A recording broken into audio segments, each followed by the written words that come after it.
Hi, my name is Cindy Harrison, and I teach government and economics to seniors. And we had the best time testing beta testers. My students were very excited. They were beta testers of Gravity. It was just perfect. It allowed us an opportunity to connect with each other, even though we were face to face. But they're in different areas in which to answer questions that I put out there for them, and they were much more.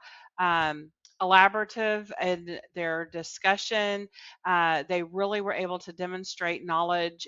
And what we personally liked about Gravity was that they had the opportunity to connect with each other and go back and forth.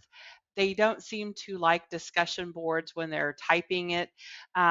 It was so much better to be able to see each other talking, even though it could be asynchronous. And so sometimes they were talking together synchronously, but the beauty of Gravity was the asynchronous component.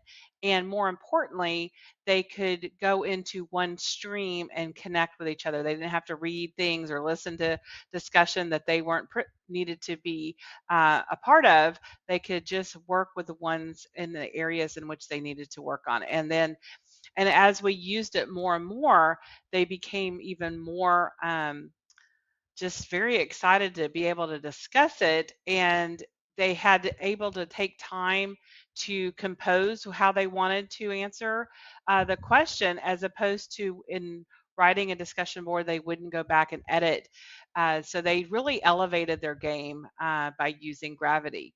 Another part of Gravity that I really enjoyed was the ability to communicate with my fellow educators. So it's a great way for teachers to communicate. Again, we all have different off periods, and to be able to use it asynchronously and to be able to discuss it and, show hands, show emotion where you don't have in writing. So it was a wonderful platform for us to communicate together as educators. So instead of just being students, my students loving it as well. So it was just perfect.